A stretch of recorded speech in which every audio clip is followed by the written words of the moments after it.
The foundations of Athenian democracy in the 5th and 4th centuries BCE rest on principles that were radical for their time and remain influential today.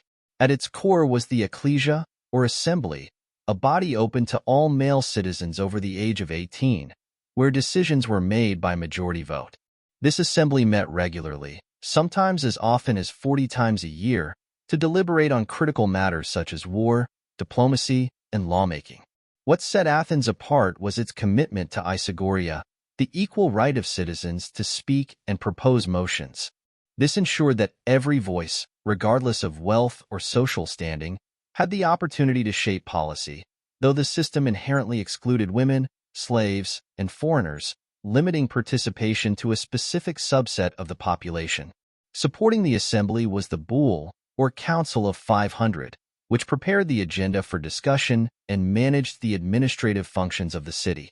Members of the Bull were chosen by lot from the 10 tribes of Athens, ensuring a wide representation of the citizenry and diminishing the influence of entrenched elites.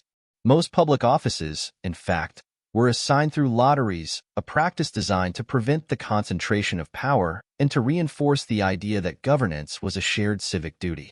To enable broader participation, Athenian officials instituted stipends for those serving in public roles, allowing poorer citizens to contribute without financial strain. This system, although imperfect, reflected a bold experiment in egalitarianism within its constraints. It was underpinned by the belief that every citizen had not only the right but the obligation to take part in governance. Laws were debated openly, and policies were decided collectively, with decisions bearing the legitimacy of widespread public input. Athenian democracy thus established a framework of shared governance that stood in stark contrast to the monarchies and oligarchies dominating the ancient world, showcasing a remarkable commitment to the ideals of collective decision-making and political equality within its limited scope. Athenian democracy was as much defined by its inclusions as it was by its exclusions. The concept of demos, meaning the people, had a dual implication in the Greek context. It referred both to the citizenry as a whole and to the common, lower classes. This duality often revealed tensions within the system, as decisions made by the assembly tended to reflect the interests of the majority, which was predominantly composed of poorer citizens. These dynamics occasionally created friction with wealthier citizens, who found their influence limited by the egalitarian mechanisms of the system. Yet, this balance between different socio-economic groups became a defining feature of Athenian political life. However, the boundaries of participation were sharply defined. Citizenship was restricted to adult males born of Athenian parents, effectively excluding women, slaves, and metics, resident foreigners, from the political process. This exclusion meant that a substantial portion of Athens' population had no direct voice in governance, even as they contributed economically and socially to the city's prosperity. Women, in particular, were confined to the private sphere, their roles primarily centered on household management, while metics often formed the backbone of Athenian trade and industry. Slaves, numbering in the tens of thousands, performed much of the manual labor that supported the city-state's infrastructure. Despite these limitations, the inclusivity within the citizen class was unprecedented for its time. Athenian democracy allowed the lower classes to challenge the dominance of aristocratic elites, fundamentally altering power structures in the ancient world. By ensuring that poorer citizens could participate in the assembly and hold public office through mechanisms such as lotteries and stipends, Athens fostered a sense of collective ownership over political decisions. This internal dynamic, while imperfect, created a model of governance that actively engaged a broader segment of society than most other systems of its era. Leadership in Athenian democracy was characterized by its unique blend of influence and accountability, where power was distributed broadly among citizens rather than concentrated in the hands of a few. Prominent figures like Pericles wielded considerable influence, often through their oratory skills and strategic vision, but their authority was never unchecked. Leaders proposed policies and guided public debates, yet every decision required the approval of the assembly. This structure ensured that leadership operated within a framework of collective oversight, with the demos maintaining ultimate authority over public affairs. To further limit the risks of entrenched power, most public offices were filled by lot rather than by election, reflecting the belief that any citizen, regardless of wealth or social status, was capable of governance.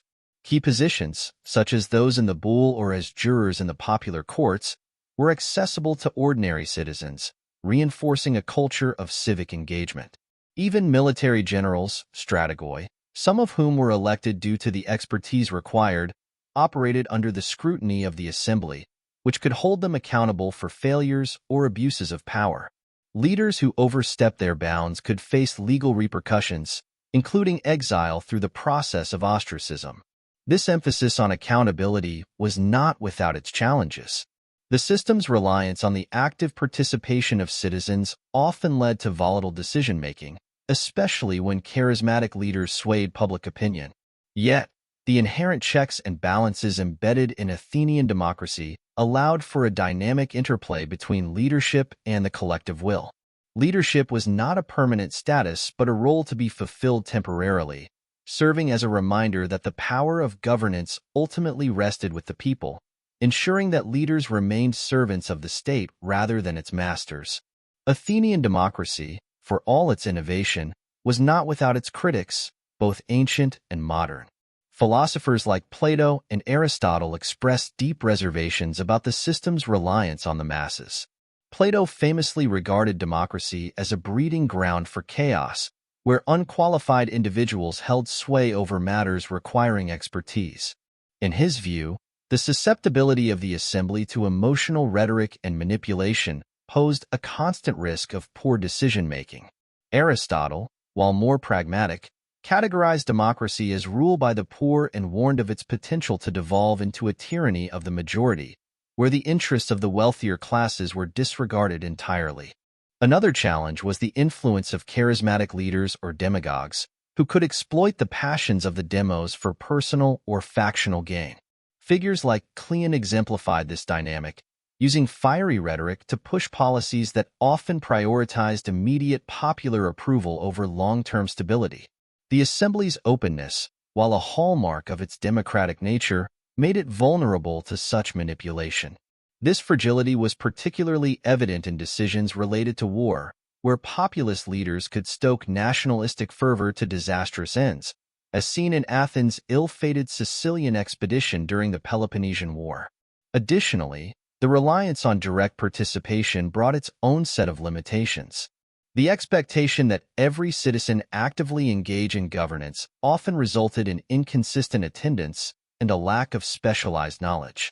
While mechanisms like lotteries for public office sought to democratize power, they sometimes placed complex administrative tasks in the hands of individuals with little expertise. These structural weaknesses highlighted the inherent tension in balancing the ideals of equality with the practical demands of effective governance, leaving Athenian democracy vulnerable to the forces of internal discord and external pressure.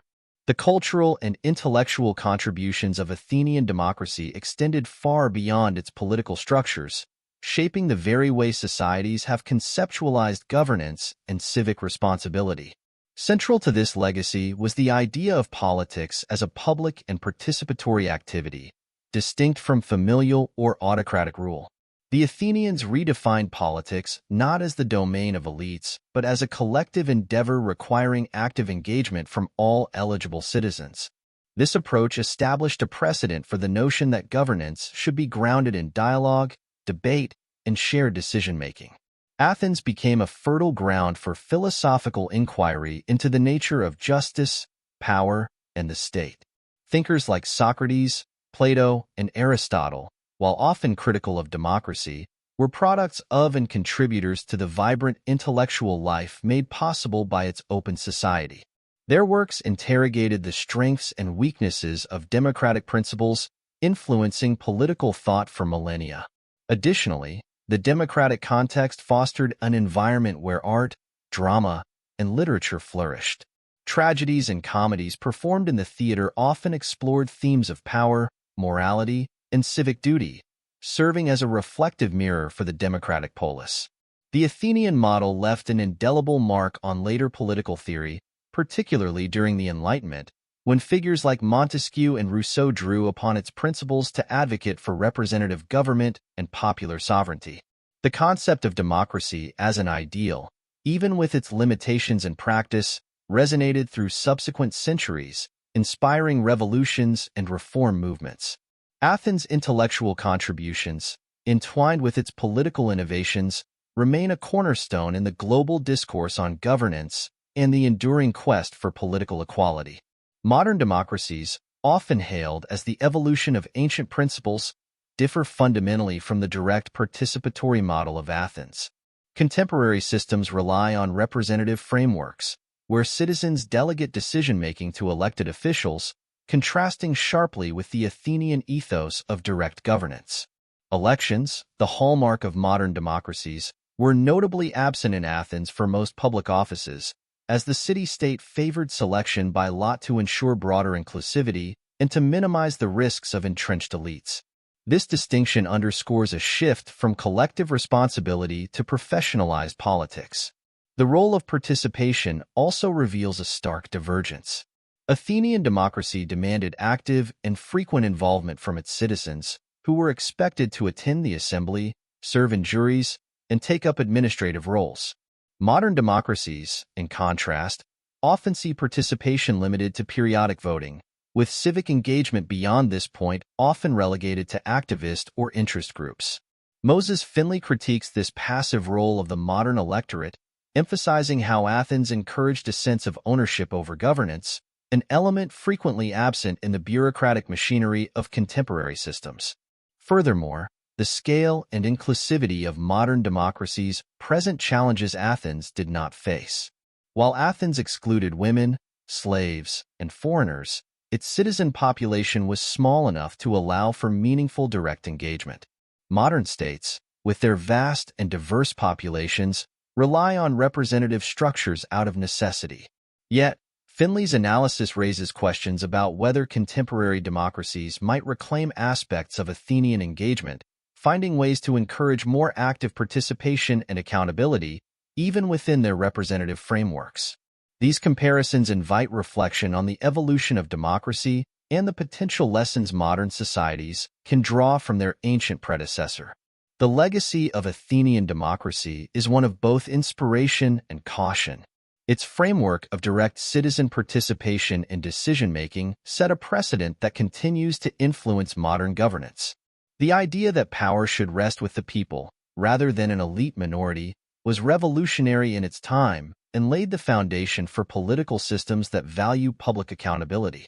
Yet, Athens' exclusion of large portions of its population, women, slaves, and non-citizens, serves as a reminder of the limitations inherent in even the most innovative systems of governance.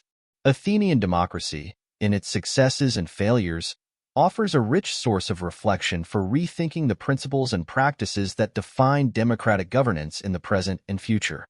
We'd love to hear your thoughts on possible future topics.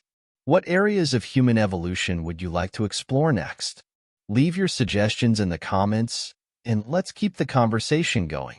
As always, our references and further reading are listed in the description below if you'd like to dive deeper into the subject.